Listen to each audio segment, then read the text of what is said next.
This is part 3 of the Relationship Archetype Series, and in today's episode, we're focusing on the Sun archetype, also known as the Fearful Avoidant or Disorganized Attachment Style. Now, this episode is for you if you have either scored the Sun archetype result on the Relationship Archetype quiz, or you identify with having a Fearful Avoidant Attachment Style, or maybe you're not sure. If you do have one, you're seeing more anxious and avoidant attachment behaviors in your life. So you want to figure out if this is you. This is the episode to really dive into that. So let's go. Welcome to the Relationship Rehab Podcast. I'm Sammy, a certified breakup and relationship coach, attachment specialist, former love addict, and spiritual junkie. This podcast is for you, the hopeless romantic who loves to love, and a safe space for us to explore and heal our attachment trauma, broken hearts, and love addictions. Together, we are on a mission to become the love of our own lives so we can have successful, healthy, secure relationships with others. So if you're ready to create a life and love beyond your wildest desires, you're in the right place. Your journey towards becoming more secure in love and life starts now. Hello, my loves, and welcome back to the Relationship Rehab Podcast. Today, we are diving into part 3 of the Relationship Archetype Series. On part 1, talked about the ocean archetype, which is also known as the anxious attachment. And then part 2 was the wind archetype, which is known as the avoidant attachment. And today we are diving into the sun archetype, also known as the fearful or disorganized attachment style. Now, I really wanted to take my time on this one because I really wanted to get it right. It's the one I find myself most interested in, and it's not because I'm a fearful avoidant myself, but it just so happens that my closest friends and my last partner was a fearful avoidant. So of course, my anxiously attached side is going to want to dive into everything about this attachment style and get to know everything about them so I can understand them on a deeper level. So I've had that experience of being able to do that. So this episode is going to be based on my studies and research, but it's also going to be based on coaching fearful avoidant clients to secure attachment. But it's also going to be based on that personal experience of being with someone who is more on the fearful avoidant side. If you are here and you're like, what is this relationship archetype quiz that you keep talking about? If you haven't yet done so already, I highly recommend taking it. It is just 10 questions and it takes you through a very simple quiz. And at the end, you will get your result of what archetype you are associated with. And again, this is just for informational purposes, guys. I am not a psychiatrist whatsoever. This is not a diagnosis. This is just for information purposes to be able to understand yourself and others on a deeper level from an attachment theory side of things. Let's get going. Let's dive into this. So maybe you are taking the quiz and you have had the sun archetype as your result, or you just know that you are a fearful, avoidant, or disorganized attached individual. Or maybe you don't know. So this is a lot of the times I get on my Instagram people asking me, sometimes I'm anxious, sometimes I'm avoidant. How can I be both? Am I fearful avoidant? So I wanted to create this episode so you can come to your own conclusions about which one you resonate with the most. So how I'm going to do this is I'm going to bring some anxious attachment and avoidant attachment associations so we can differentiate between the different attachment styles. Because the truth is, the anxious can sometimes borrow avoidant behaviors and avoidant can sometimes borrow anxious behaviors. So just because you're experiencing both anxious and avoidant tendencies in your love life, it doesn't necessarily mean that you're fearful, avoidant, or disorganized. So for example, like the anxious might adopt some avoidant tendencies when they feel like they're in the wrong relationship, but for some reason they just can't leave, maybe out of fear of being alone. And that's what keeps them trapped. And they will then adopt avoidant coping mechanisms in order to cope with being in that relationship until they're in a relationship with someone that they really want, and then they'll go back into their anxiously attached behaviors. Avoidant, sometimes I see this happening with where they'll adopt anxious tendencies when they idolize an ex and they want them back so badly. So they tell themselves that this particular ex was the one that got away. So they almost become a little bit anxious so they can win them back. They'll literally pour themselves into this chase. And then when this partner, or if this partner was to come back, they would then realize, oh, like it's not what I thought it was in my mind, what I kind of built it up to be. And then they'll go back into their avoidant deactivation. So another thing I just want to quickly mention before we dive into the bread and butter of the episode is that if you are here to try to figure out if you are more on the fearful avoidant side or the anxious or the avoidant, I think it's important to see if we can come away from looking at our behaviors. Because like I said, we can adopt different behaviors from different attachment styles in order to cope with a specific circumstance or situation that we're in. Secure people also, if they find themselves in a particular circumstance where they're triggered, they could either go into the anxious or the avoidant as well. So I think it's important that we come away from the behaviors and diagnosing ourselves with these labels that are there to help us.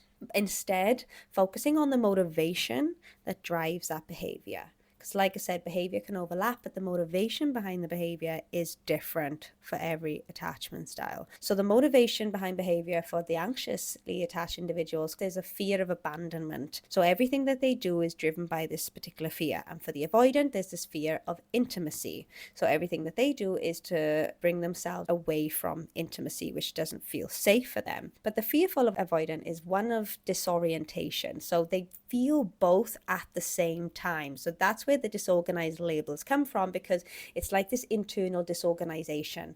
They want and crave that deep love, but they also want and crave a high level of independence.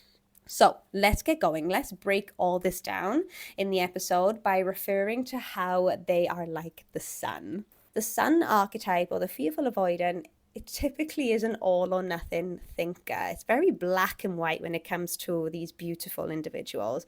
They're very hyper vigilant and sensitive to other people's energies and intentions. They've had to be. They grew up in a childhood that was quite unsafe for a lot of the time. It was very unpredictable. So they had to make sure that they kept on their toes and they were always on guard and hyper vigilant to what was going to happen next so they could protect themselves. Like I said, they have a high desire for intimacy, but also a high desire for freedom. And what this tends to do is causes them to blow hot and cold in their relationships. So they can be very, very intense, and then they can go into withdrawal deactivation strategies as well, which we're going to break down in this episode.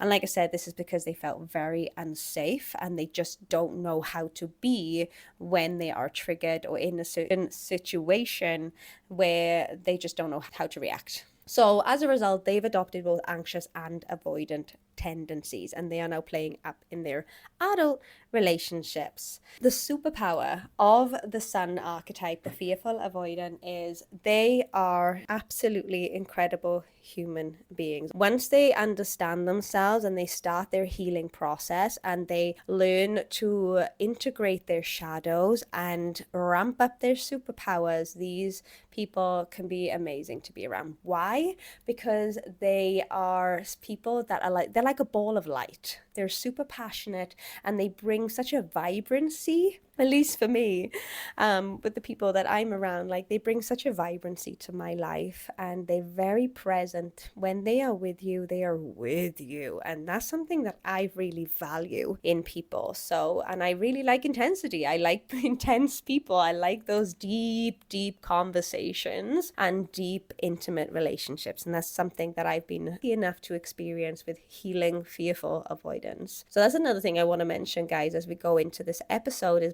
a lot of the things that I'm going to be talking about are going to be things that we may recognize in more unhealed fearful avoidant individuals. And then the more that you start to heal, and I'm going to tell you a little bit at the end of the episode how you can begin that process, you can integrate some of the shadows that I'm going to pluck out and be able to amplify your superpowers. So this is one of them. You know, if you are here, you're a fearful avoidant, like the sun, you are a ball of light and passion. You are like pureness. You have so many good intentions within you. So like the fire's intensity and the sun's energy, you possess like this fiery passion for life, and you just get so excited and you get so ramped up by all the good things that happen in your life. You feel so deep, and these people are often described as intense, and they typically hold strong opinions and values on things that matter to them the most. The shadow is that sometimes they can be so strong in their opinions and their values, they can then start to have these high unrealistic expectations of others, because they have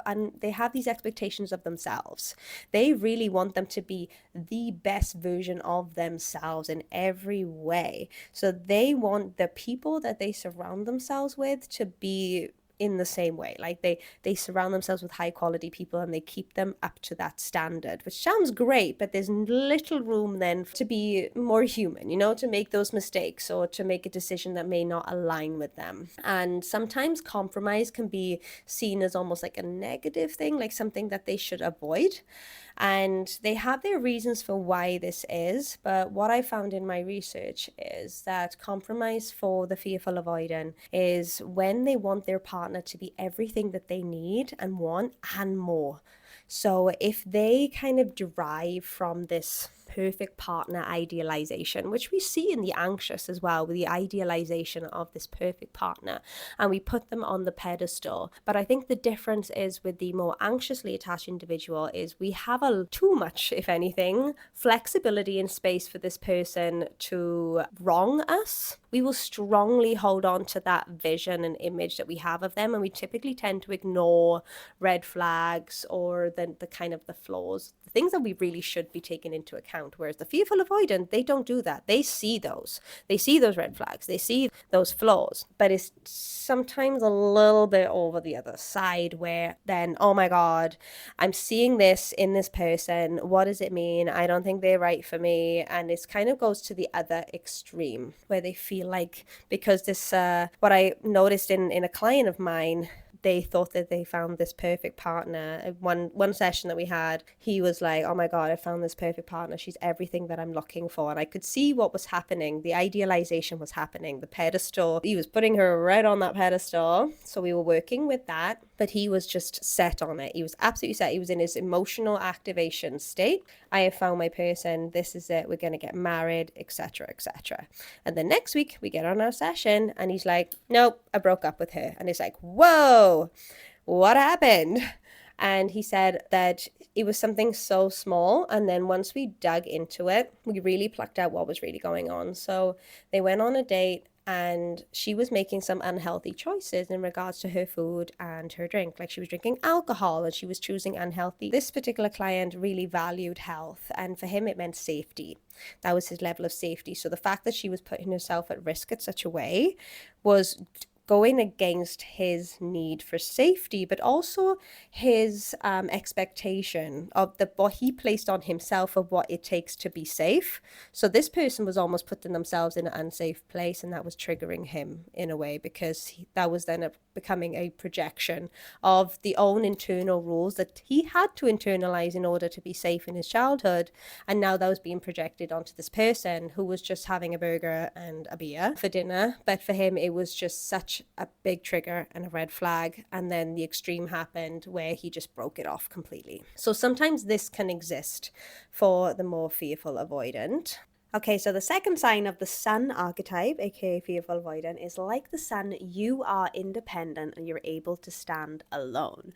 So just like the sun independently stands alone as it looks down onto the earth, you value your space, autonomy, and freedom. Now, unlike the anxiously attached individual who really doesn't like being alone, they don't feel complete being on their own, they feel like they are not whole, they are one half of a whole. The fearful avoidant, they feel whole. They feel absolutely fine to be by themselves. No problem. They can actually be single for a very long time. But however, like the anxiously attached person, they also crave to be close to others. But at the same time, you're afraid that being close to someone else, like having someone in your life in such a close proximity, that you're afraid that they will dim your light in some way and that you'll feel almost suffocated by them. So this is there's this desire to have close intimacy with a partner, but the fear of commitment out of worry that you're going to lose your sense of self.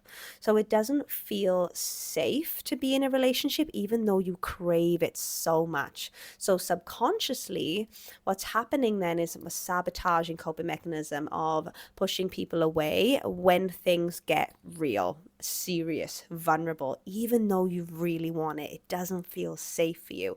All of a sudden you are triggered from a more activated state. So what we typically see, well, people that are in relationships with the fearful avoidant, or maybe you see this in yourself, is that at the beginning there's more of an anxious element there where you just, oh my god, you're just loving on this person, you want to be close to them all the time. There's like this intense high, wanting all and craving all this amazing affection and intimacy.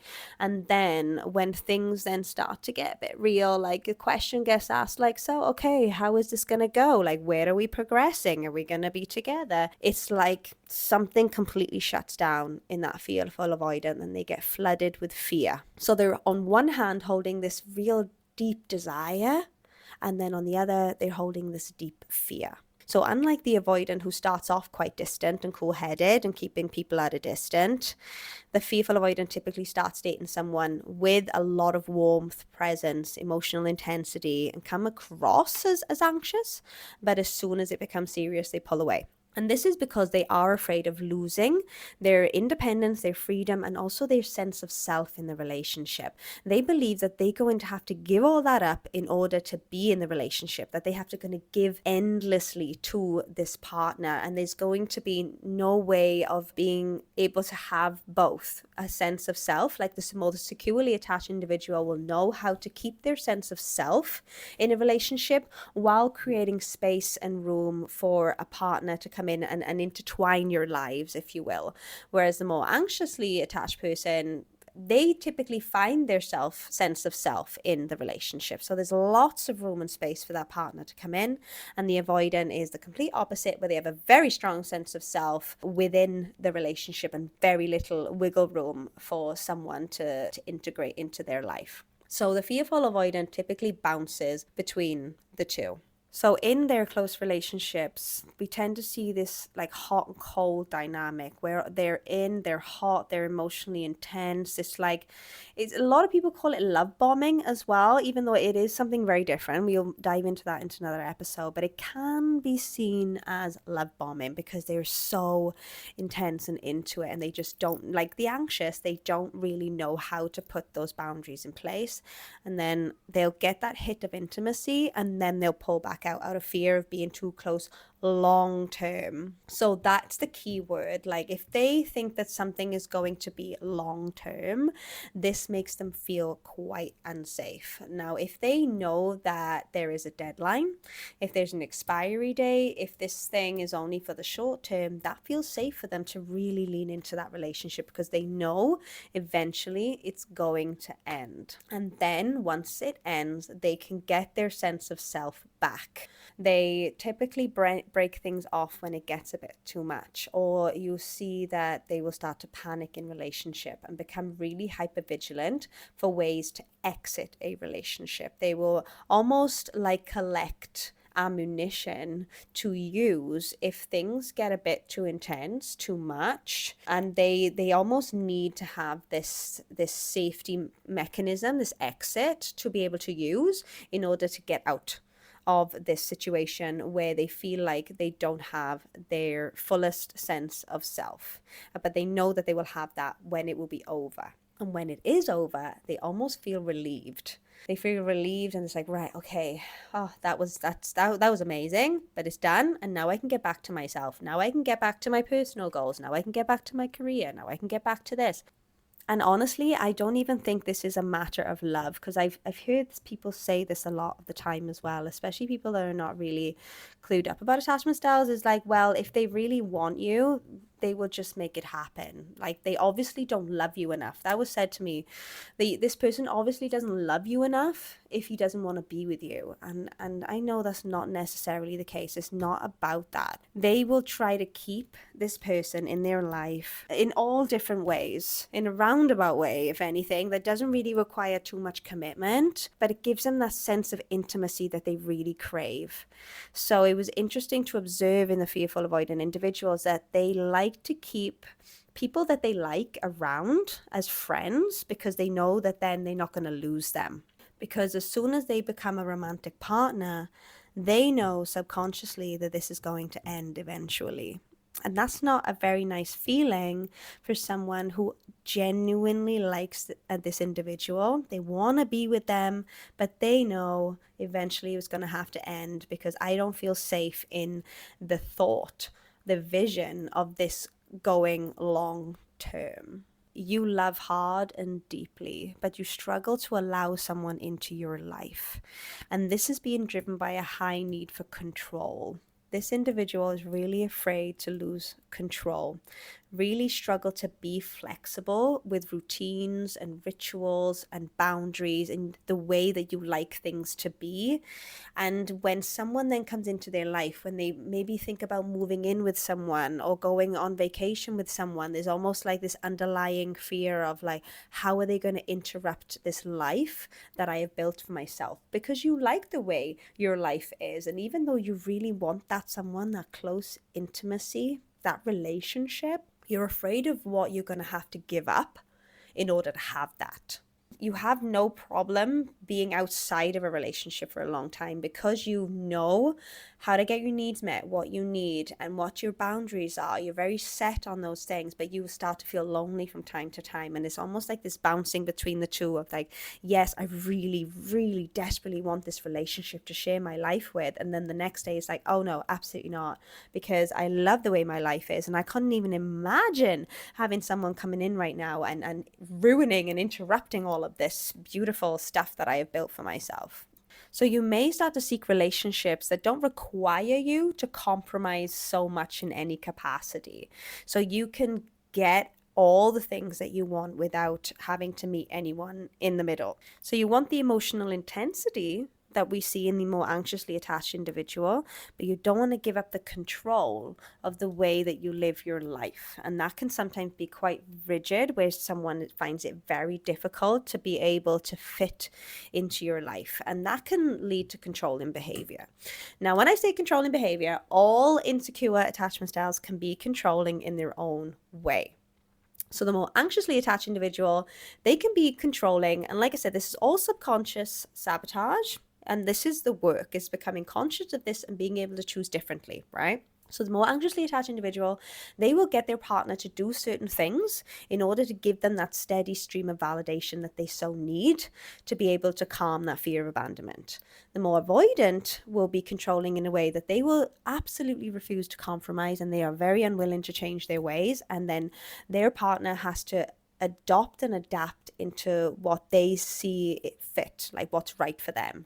The more fearful avoidant, that's also true for them, but they also want that higher degree of emotional intensity on top of that.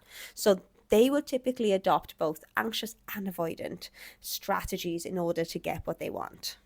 So sign 3 of a fearful avoidant attachment style or sun archetype is, like the sun, you have a strong sense of loyalty. So like the sun showing up every day for us, best believe if you have a fearful avoidant individual in your life, they will have your back no matter what.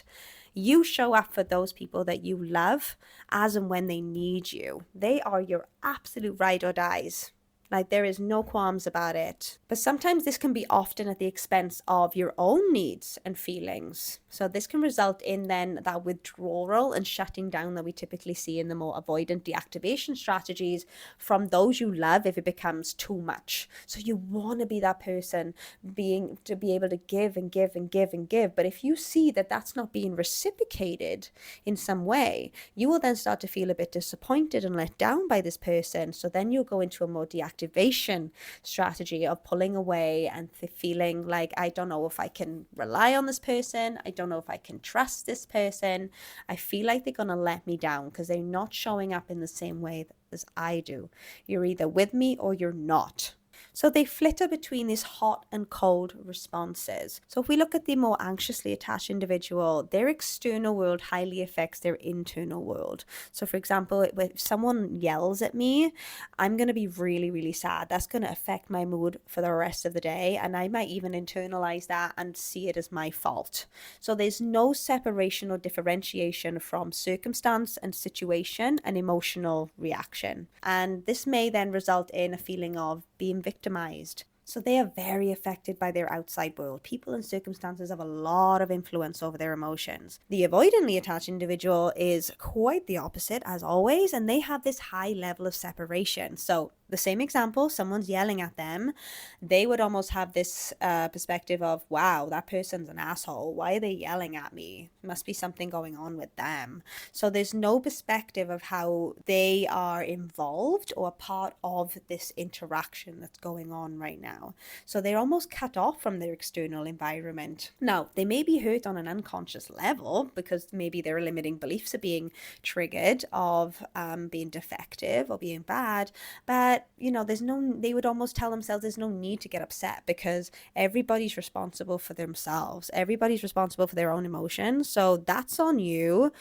I'm not going to react or be upset because of this, because your emotions belong to you. So it's almost like they have this lack of empathy, if you will, as to like trying to understand what's going on with this other person. They just completely shut it down and come away from that situation completely. Whereas a more securely attached person, they have this inner sense of emotional gravity, if you will. So they are able to flow emotionally with other people, but not lose themselves in the process. So they have this ability to discern when to regulate themselves emotionally, or when they have to work with another person in order to repair something. If someone's yelling at them, okay, maybe this is something we need to collaborate with. Whereas the fearful avoidant, they have this way of being where they feel like they need to suppress all their needs in order to accommodate the other, just like the anxious, right? But they have this idea that they just cannot have needs in a relationship, and I must give and do what my partner wants, just like the anxious. But where the fearful avoidant will differentiate is then all of a sudden they will almost go into their rational side of their brain, and they suddenly get a bit angry that they're giving so much to this other person who's not giving in return, and they will go into a more deactivation and return solely to themselves. They will go into the more avoidant. But what we typically tend to see, what I see in my clients, is this is how they will be in the moment, but then when they go home or maybe the next day, they will then start to question themselves and they will shut down. They may even punish this person for behaving like that. They may feel confused as to why they even did that in the first place. And they will then get into this disorganized state of, am I to blame? Is this person to blame? Am I crazy? Is this person crazy? They will almost have this overwhelming guilt as well of how they reacted. Because of all this internal chaos that's going on, they may then choose extreme result, which may be to end the relationship completely. And this is because, an unhealed fearful avoidant, they haven't learned to properly process the emotions that they were feeling, and they haven't learned how to see when they're in a more activated state and a deactivated state. They can go from one to the other quite quickly, and they almost don't recognize themselves in what has just happened. So it can be very, very confusing and frustrating and overwhelming and exhausting for you if this is something that you experience in your relationships. All right, sign 4. So like the fire, you can be a little bit of a destructive force when untamed. So we've gone into this a little bit, but it's almost like there's this untamed nature of fire within you when you don't know how to control these overwhelming, explosive emotions that you feel when you're activated, and not really sure how to get yourself out of a deactivation when you're shut down or disassociated. Sometimes when you're in a disassociated state, sometimes things can happen before you're even aware and the damage has already been done. So this could look like maybe saying something really hurtful to your partner or your friend, and before you know it, like, it's out of your mouth and you're like, oh damn, I should not have said that, and then the damage has been done. So it's a very kind of a reactive response when you don't have that control element, and emotions can spread quickly just like the flames of a fire and cause havoc along the way. So like I said, can go from high activation to complete shutdown almost within seconds sometimes. But the fearful avoidant individual, like I said, there's this almost like switch from a rational state of being and logical way of thinking to a very emotional way of being and thinking. So let's break this down with the other attachment styles as well. So the more anxiously attached person, they're very much on their emotional side. So they really rely on their emotions and feelings when making decisions or with their choices in life and love over rational thinking. So for example, this could look like choosing people that make us feel a certain way, and we're putting so much importance on how we feel with this person as opposed to how compatible we actually are, which would be a more logical way of thinking. So the avoidant is the opposite. They're overly rational. They're almost turned off when someone is too much in their feels, or they're making decisions with their emotions, or they're in too much of an emotional state. They don't know how to handle or be with these types of people because it almost doesn't make sense to them. If they can't make sense of something, it turns them off. They just want to come away from it. So I remember when I was dating with someone who was more avoidant, and I'm an emotional person. I am, and I love being in touch with my emotions in such a deep way. So if I was emotional about something and I was getting emotional about, oh gosh, I can't even remember, but what I do remember is his reaction. I think it was something so silly, like a movie. I was crying over a movie, and he's looking at me and he's like, why are you crying? And I'm like, oh my God, it's so sad. This happened. Oh. And he's like, I don't get it. Like, it doesn't make sense why you're crying over this. And all I wanted was just a hug. Just, I don't know, like, just tell me that, oh, it's okay. Because I was trying to do that for myself, but it would have been nice to be able to receive that from him as well. But instead, he got the ick, basically, just watching me crying over this movie because it didn't make sense why I would be in my feels so much. So the secure person, they will be able to balance and integrate logic with emotion by finding solutions that serve both sides. So, or they will have almost like an awareness that one will be compromised for a short term, but they know their boundaries of how, if I go too much into my logical or my emotional, what that looks like. So for example, if they feel like they're dating and they want to get into a relationship with someone who is a little bit more on the anxious or the avoidant side, and they're aware of this, but maybe that they see that they're willing to do the work on themselves, they will then be like, okay, well, emotionally, I really want to be with this person because, we have the compatibility, we have the chemistry, we have all the things, ticking all the boxes, etc., etc. So they're in touch with their emotions and feelings, but logically, I can see that we're compatible. But however, logically, I can see that this can go very wrong as well if this person doesn't step up and do the work on themselves. But I'm aware of that. I'm aware of that, and I'm going to take that risk. And I know what my boundaries are getting into that situation. So the fearful avoidant, they flutter between the anxious and the avoidant. So they can, on one period of their life, they can really be in their emotional state of being, making decisions emotionally. They find a person like my client. Yep, absolutely. This is the person for me. This is the person I'm going to marry. I know I've only met her once, but this is it.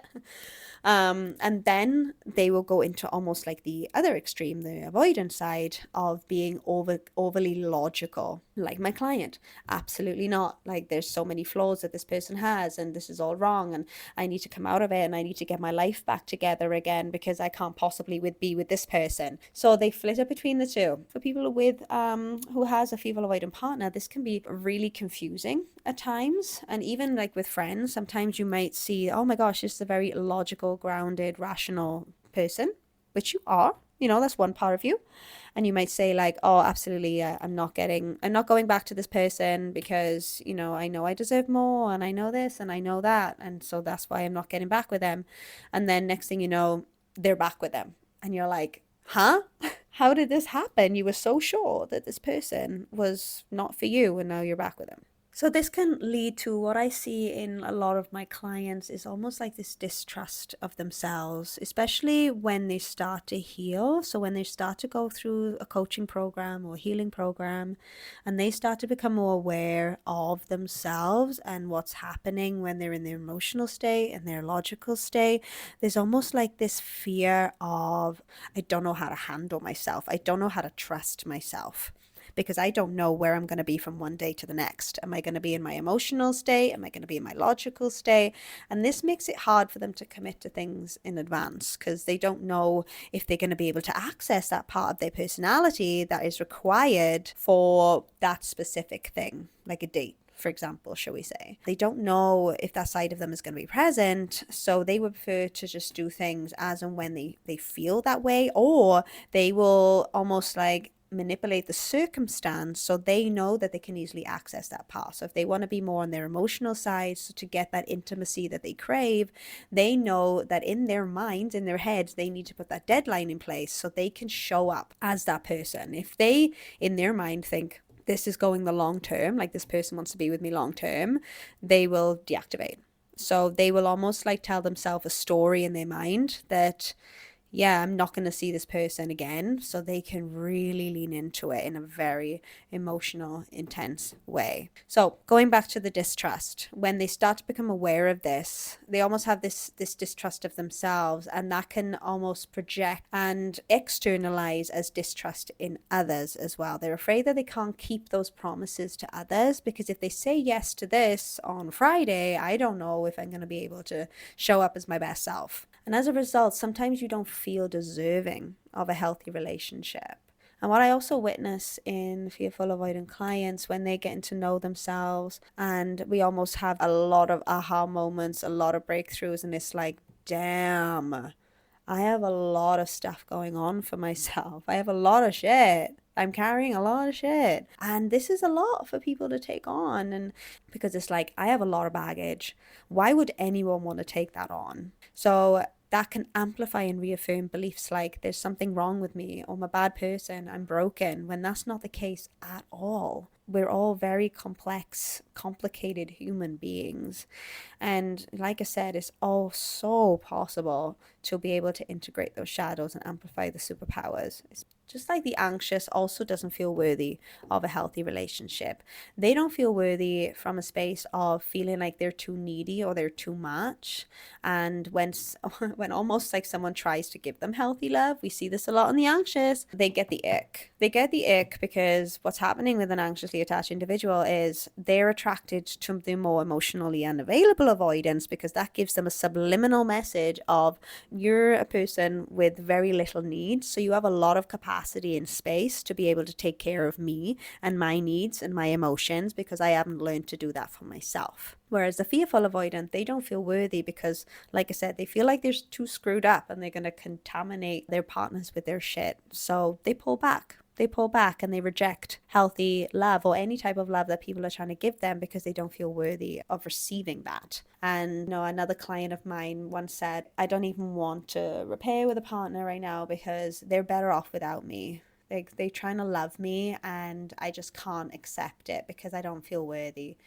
And they don't trust it half of the time as well. What I was witnessing in this client was like, why do they want to love me so much? They have this image of themselves as being such a broken individual. Why do you love me so much? What are you actually getting out of this? What do you want from me? It's almost like this distrust of you wanting to hurt me in some way, so I can't let you in, because if I have this idea that I'm a broken individual, yet you want to pour so much love into me, what do you want in return? So sign 5 is, just like the sun, you thrive on being the most powerful element. So what this means is you are hyper aware of power dynamics in relationships. So let's start off by looking at the anxious, avoidant, and secure before diving into the fearful avoidant. So the anxious person, they very much prioritize other people's needs, opinions, and everything else over their own. So they're very comfortable being in a relationship dynamic where their partner is quote unquote more powerful than them in the dynamic. And the avoidant,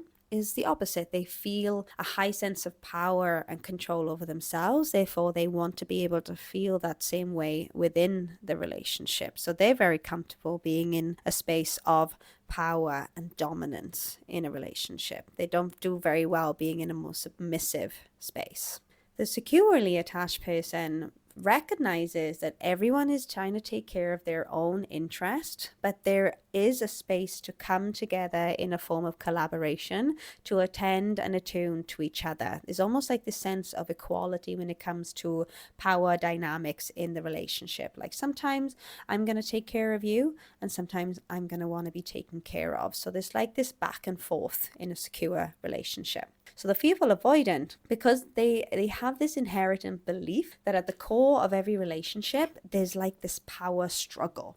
So they can only relax and feel safe in a relationship and offer parts of themselves very vulnerably when they believe, either that it's not going to be used against them in any way, or that they have that ammunition that I was speaking about before. So if you hurt me with the information that I'm going to share with you, I'm just going to hurt you right back. If they feel like their interests aren't at the other person's heart, or someone is being chosen over them, like the power dynamic is shifted almost within the relationship or within a situation where they don't feel like they're being chosen, they can almost become distrusting of that person who is not choosing them, or their partner in the relationship who they don't feel like they're taking their interests at heart. So they will then start to have thoughts like, what do I have that you don't? And what do I have to offer in order to be chosen? So they become hyper aware of what they have to offer that other people would want, and they become closed off to people that they believe are all about themselves. So if they don't feel like they're getting anything from this person, they're almost questioning why they're even allowing this person to be in their life. So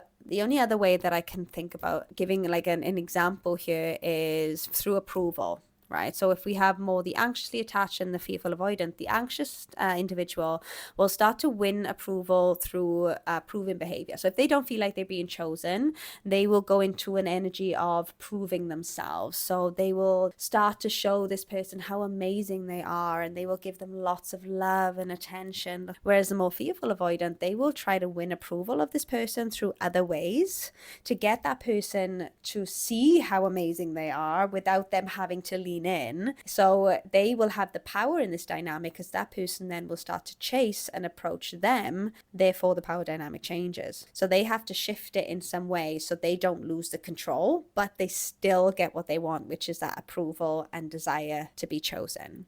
Sign 6, that like the fire, you have a traumatic past. Fearful avoidant individuals typically have a turbulent past where they have grown up or been in situations that have felt unsafe and challenging. And so they've had to adopt survival mechanisms and coping mechanisms in order to protect themselves and in order to understand what's going to happen. So like the fire that's been used for the most horrific crimes known to mankind, you've also gone through a lot in your past, and this has resulted in you feeling a bit suspicious in other people's intentions. Find it hard to trust others out of fear that you are going to be betrayed.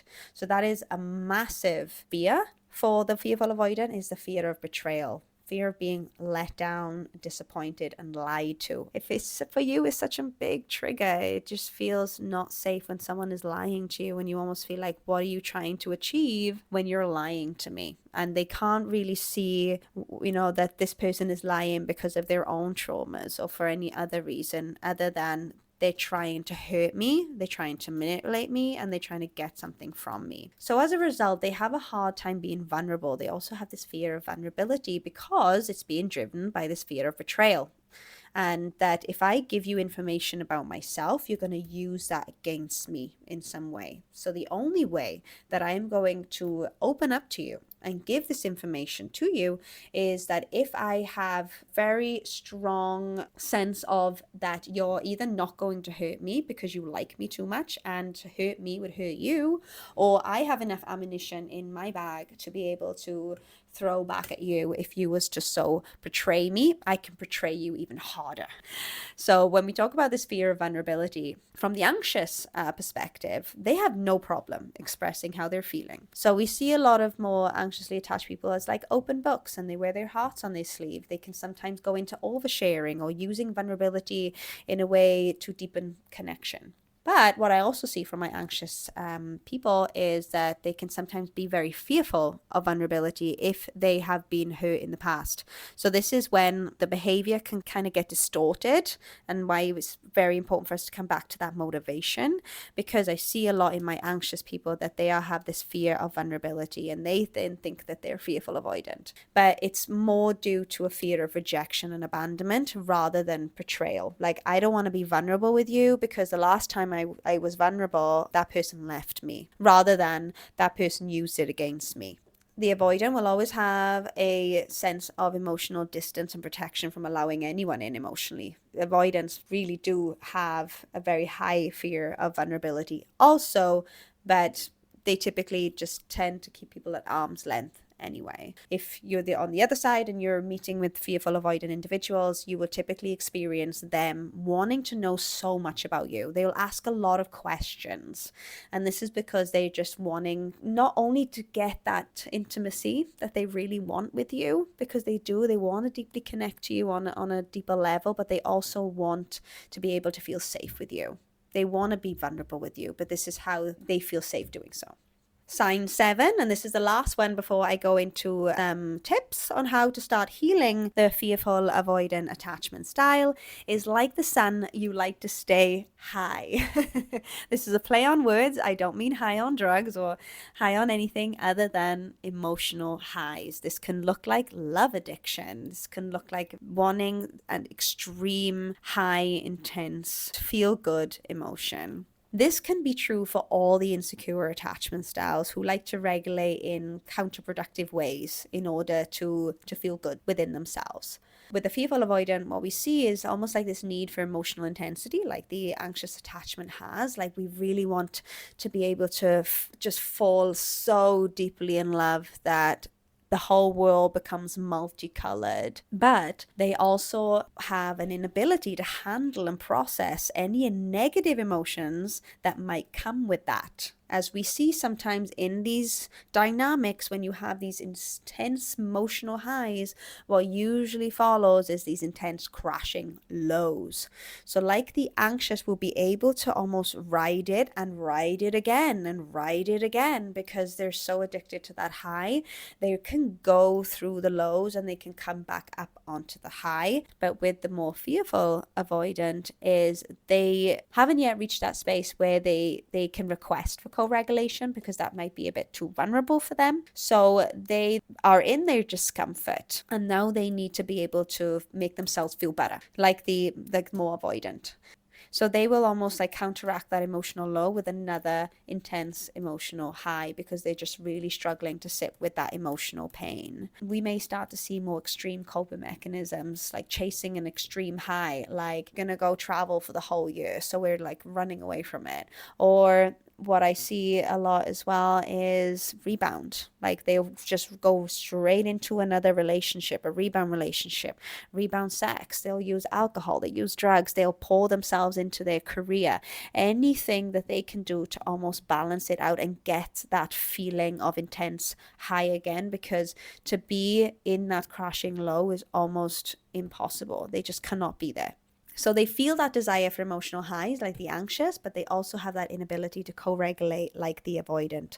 So they feel that need to make themselves feel better in that way. And this is not me saying that, all fearful avoidants will tend to do these more extreme coping mechanisms. We see a lot of these extreme coping mechanisms in all the other insecure attachment styles as well. This is just something that I have observed. All right, so the last part of this episode, I'm just wanting to give you some tips on how you can start to heal this attachment style and get you on that journey towards secure attachment. What I've typically seen in my fearful avoidant clients and people in my life is they absolutely love anything to do with self-awareness. They love to understand themselves and others and psychology and personal growth. And they really dive into this, so much so that they believe that if they can intellectualize their experiences and everything that's going on with them, if they read like 300 books and watch, 100 courses and do all this learning,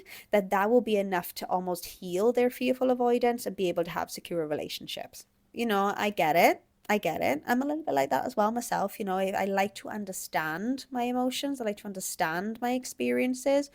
But the thing is, the moment then the trigger comes, your body doesn't really care about how much you've learned. It's going to put you in that fight, flight, or freeze state. And you are going to act from that place of survival. You're going to implement those automatic default coping mechanisms. So you have to really do the healing when you're in the trenches. What this means, so this is your first tip, is to really notice what it feels like for you to be in a state of activation and deactivation. That's where you can really start to understand yourself, not from the books, but from when you are in the triggers, and start to implement self-regulation activities that work for you on both states, such as feeling into those emotions and those sensations, practicing somatic healing work for more activated states, and knowing how to get yourself out of a deactivation state and what you need to do that, rather than trying to intellectualize your way out of it. So getting yourself into a space of conscious competency. What that means is implementing conscious and intentional effort. And it is effort. It's not easy. It is uncomfortable to become more aware of yourself in these states and your patterning. Recognize the states, first and foremost. Second of all, remind yourself that this isn't who you are. So when you are in these very extreme states of emotion or deactivation, remind yourself this isn't who you are. This is just a part of you that is being triggered right now. And this is your way, your brain, your body's way of keeping you safe because of this particular trigger. So just remind yourself there is that secure adult self within you that can make decisions and make choices from a more rational, regulated state. Make a promise to yourself not to make any decisions or reactions when you're in these states, and focus on getting yourself out of it so then you can bring yourself back to that secure state. So refrain from reacting when your nervous system is on fire, and wait until you've returned to that state before making that decision. This is being able to separate yourself from your emotions. You are not your emotions. You are not your thoughts. This is coming from a place of trauma, and your sense of self has not been compromised. You will be able to come back to yourself and show up more securely. So learning to balance and integrate both that emotional activation and logical deactivation, knowing what both look and feel like, and deciding not to make decisions until there's a healthy balance. Number 2, keeping the inner critic in check. What I observe in fearful avoidant individuals is, a lot of the internal conversation that is happening in your mind is that you're a bad person, that you're flawed, that you're broken, that there's something wrong with you. Let's start to reprogram that reprogramming. There is nothing wrong with you. And by able to recognize that your behavior is separate from who you are as an individual, and you get to choose differently from your default behavior and choices. So working on getting rid of that inner critic so you can start to trust yourself more, trust others more, and feel safe depending on others, that they're not out to get you because there's something wrong with you and that you're broken. And the way that we can do this is to start collecting evidence of the ways that you are a good person, the ways that you do show up for people that you love, and that you are worthy of this love and you are deserving of this love, and being able to really affirm that for yourself, being able to internally validate and reassure yourself that you are, 100% worthy of this, of all the things that you want, and being able to keep that inner critic in check. And then the last tip I will give you for your healing journey to begin is keeping that outer critic in check. Vulnerability triggers you in a way where you may start to see emotions as being weak, And you have these almost like a collective set of rules that you impose upon yourself because it never has been safe for you to be vulnerable, to express your emotions, to express your needs. There's a subconscious element or shadow, if you will, that when you see this in other people, it gives you the ick. When you see other people playing the victim or oversharing or exaggerating or just being an emotional wreck or emotional dumping, you're almost repelled by that. And this is because this wasn't safe for you to do in your childhood, and you're now projecting that outwardly in form of judging these people for their experiences because they're breaking your internal rules that you have internalized and imposed upon yourself. So it's about getting yourself to that space where, one, accepting this part of you, that, okay, I can be in a space that's very judgmental, but I can choose not to act on it. I can just choose to observe it. Observe when I am judging myself and observe when I am judging others, and reaffirming to myself that I get to choose differently. And I get to choose that I can remove any form of shame that I feel when I'm in touch with my emotions, and to be able to remove the shame that you may subconsciously project onto others when they're in their emotions and being vulnerable. About getting comfortable being vulnerable, being in your internal world and feelings. The more you're comfortable with yourself, and the less triggered and judgmental you will become of others, because the less judgmental you become of yourself.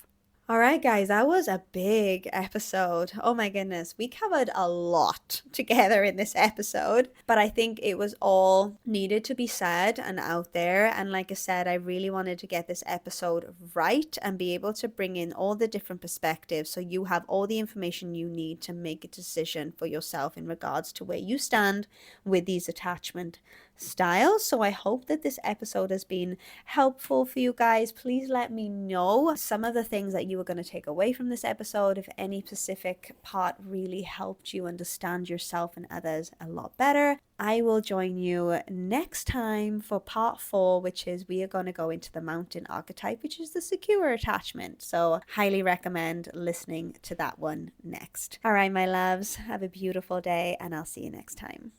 Thank you so much for joining me on the Relationship Rehab podcast. I hope that this episode has supported you in healing, growing, and evolving out of insecure attachment and unhealthy relationship patterns and into safe, authentic love with yourself and others. If you enjoyed the episode, it would mean the absolute world to me if you would just take a second to rate and review this podcast. Every rating and review from you guys counts, as it really helps this podcast to grow so it can reach more people who need to hear this content. And don't forget to connect with me on social media. Take a screenshot of this podcast episode, share it on your IG stories, and tag me at the.relationship.rehab with your biggest takeaway from the episode. I really do love reading them. See you back here next week for another episode on the Relationship Rehab podcast.